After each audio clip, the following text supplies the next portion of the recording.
etik yang kita lakukan sehari-hari. Integritas tidak melekat hanya 8 jam di kantor. Integritas melekat 24/7 di kehidupan kita sehari-hari. Kapanpun, dimanapun orang akan melihat.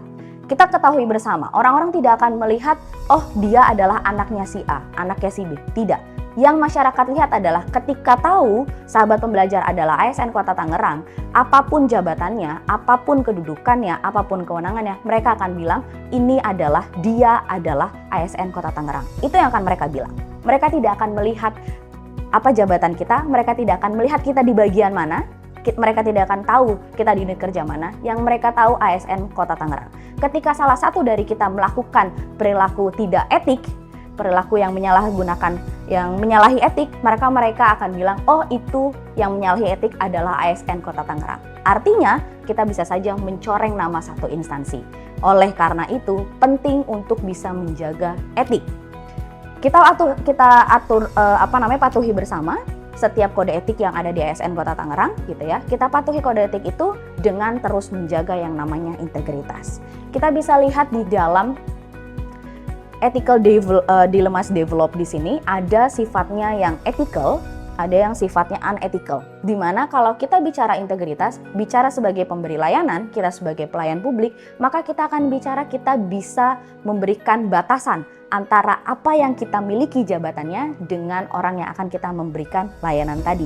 Contoh, kita mempunyai teman yang mereka adalah mitra, mereka adalah vendor, yang suatu saat bisa saja bekerja sama dengan kita. Tetapi teman tersebut adalah teman terdekat kita, sahabat kita. Disinilah kita harus berhati-hati, kita harus jaga. Jangan sampai kita sebagai pelayan publik, kemudian mereka sebagai mitra, mereka berpotensi bisa memberikan gratifikasi atau suap kepada kita dalam bentuk treatment yang berbeda dari teman kita yang lain. Ini yang harus kita hindari. Makan siang bareng? Boleh. Makan malam bareng? Boleh. Olahraga bersama? Boleh. Hati-hati. Kalau misalkan sudah ada treatment yang berbeda atau treatment yang spesial, hati-hati masuk ke dalam kategori mixing business. Inilah yang harus kita hindari. Jangan sampai kita masuk ke ranah sana, gitu ya. Karena kita harus menjaga kita harus menjaga integritas kita.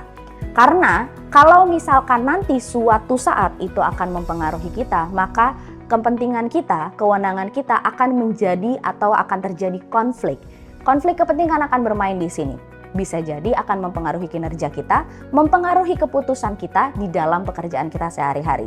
Kalau ada proyek, kalau kita diberikan treatment spesial tadi oleh rekan kita, suatu saat ada proyek yang kaitannya dengan mereka, maka kita akan memberikan treatment spesial juga. Kalau sedari awal kita tidak memberikan batasan yang jelas. Itu tadi pentingnya kenapa kita bisa memahami integritas itu terjadi. Kenapa? Karena konflik kepentingan itu bisa banyak bentuknya. Bisa jadi misalkan kaitannya dengan kita memiliki jabatan tertentu, kita memiliki akses khusus kepada satu proyek tertentu sehingga bocor. Itu yang kita nggak boleh lakukan. Atau gratifikasi. Gratifikasi juga bisa mempengaruhi konflik kepentingan tadi. Karena pada akhirnya tadi, gratifikasi sifatnya tanam budi. Ketika tanam budi ini bermain, maka konflik kepentingan juga akan bermain di sana. Ini yang harus kita jaga sama-sama. Jangan sampai itu terjadi. Lalu kemudian bagaimana sebenarnya gratifikasi itu juga bisa mempengaruhi kita di dalam pekerjaan.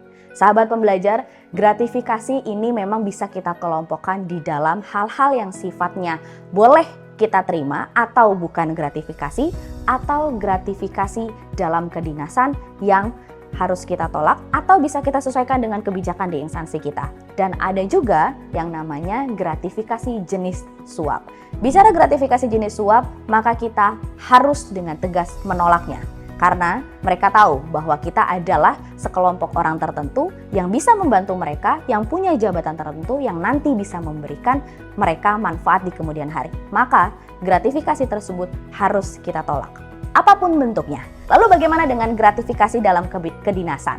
Gratifikasi ini yang mungkin sering menjadi pertanyaan bagi kita para ASN, betul ya? Gitu. Nah, di sini kita harus compare dulu dengan kebijakan dengan yang ada di instansi kita.